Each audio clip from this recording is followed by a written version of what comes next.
Hello বন্ধুরা, আরকে কিচেনে সবাইকে স্বাগত। আজকে আমি কাঠবাদাম বাটা আর কাঁচা লঙ্কা পোড়া দিয়ে একটা চিকেনের রেসিপি বানাবো। এটা নান বা লুচির সাথে ভালো লাগবে। চলুন দেখাই কিভাবে বানাচ্ছি। এখানে আমি 1 কিলো চিকেন নিয়েছি, ভালো করে ধুয়ে নিয়েছি। তারপরেতে কাঁচা লঙ্কা, রসুন, আদাকে পেস্ট করে নিয়ে আসছি।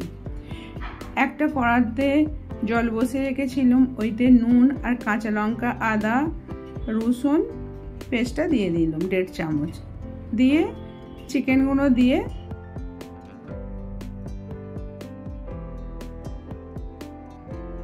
একটু এতে হলুদ গুঁড়ো দিয়ে দেবো। দিয়ে এটাকে একটু ফুটিয়ে নেবো 5 মিনিটের মতো। 5 মিনিট ফোটার পরেতে গোটা গরম মশলা আর তেজপাতা দিয়ে দিলাম একটা।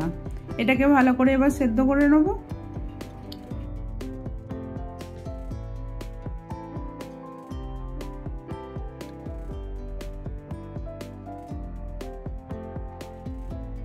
সেদ্ধটা হয়ে গেছে, এবার এটা আমি নামিয়ে নিচ্ছি আর এই স্টকটাকে রেখে দেবো।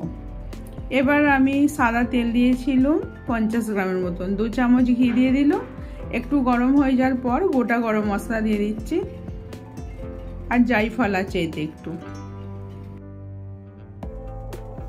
একটু লাল হয়ে যাওয়ার পরেতে 3টে পেঁয়াজ কুচোনা দিয়ে এটাকে একদম লাল করে ভেজে নিতে হবে।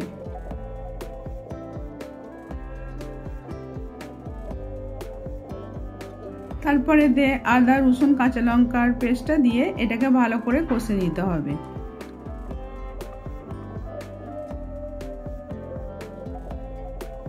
আর একটু আমি ঘি দিয়ে দিলাম 1 চামচের মতন, দিয়ে ভালো করে এটাকে কষে নেবো। অল্প একটু চিকেনের স্টকটাকে দিয়ে একটুখানি কষে নিতে হবে।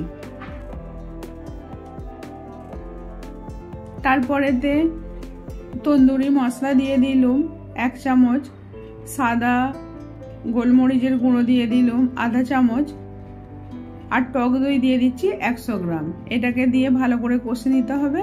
এখানে আমি 20টা কাঠবাদামকে ভালো করে পেস্ট করে নিয়ে এলাম, ওইটাকে দিয়ে দিলাম। এখানে কাঠবাদামটা একটু বেশি দিতে হবে। কাঠবাদামটা দিয়ে ভালো করে কষে নিতে হবে।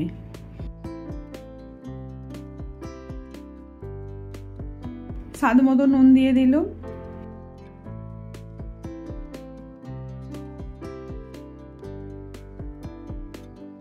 একটু কষে যাওয়ার পরেতে চিকেন সেদ্ধটা দিয়ে দিলাম।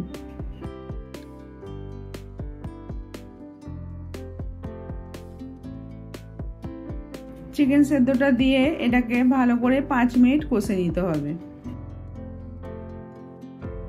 আর চিকেনের স্টকটা একটু দিয়ে এটাকে দিয়ে আরো 10 মিনিট ফুটিয়ে নেব।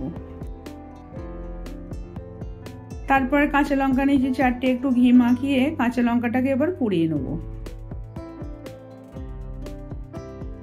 ভালো করে পুড়িয়ে নিয়ে এবার নামানোর একটু আগে চিকেনেতে ঢেলে দিতে হবে, দিয়ে একটু নেড়েই এটাকে নামিয়ে নিতে হবে।